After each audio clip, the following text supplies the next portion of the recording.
How many free ways do you know to customize the fit of your running shoes? Turns out that there's actually more than you might think just in lacing tricks alone. Keep watching to find the perfect lacing technique for your foot. The first technique is called lock lacing. If you've ever experienced heel slippage, then lock lacing should help you out. To get started with lock lacing for heel slippage, lace the shoe like you normally would until you get to the top set of eyelets.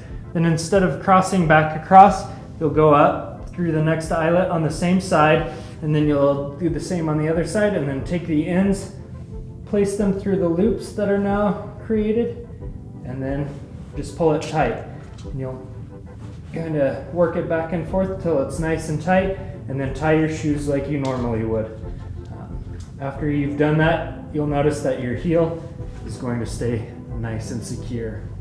The next technique is called loop lacing lock. Begin by lacing your shoes like you normally would all the way to the top eyelet.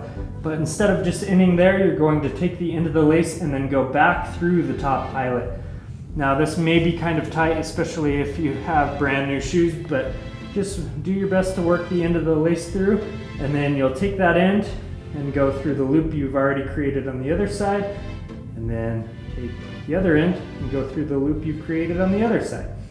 And then kind of work it back and forth, and tighten the shoe up, and then you'll probably also have to go back down to the bottom and kind of get the laces as tight as you want them. And after that, go ahead and give it one final snug and then finish tying the shoe like you normally would.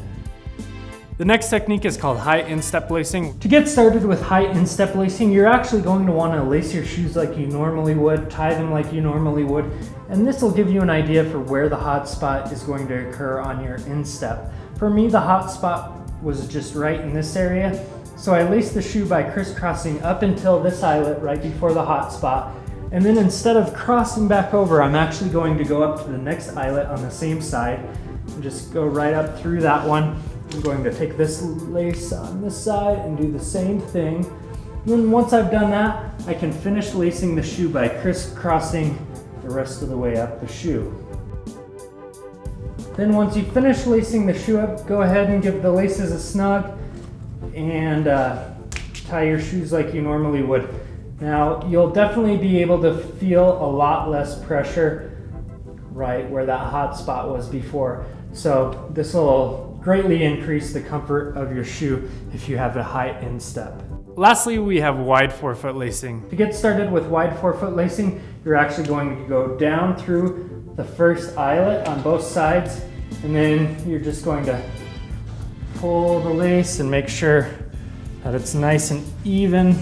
And then instead of crossing right away, you're going to go on the inside of the shoe out through the second eyelet, and then do that on both sides.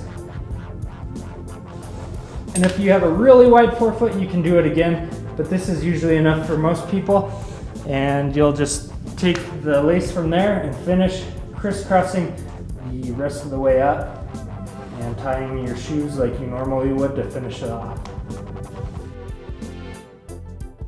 Now that you have a few lacing tricks up your sleeve, I hope you grab your shoes, try one of the tricks out, and let us know what you think in a comment below.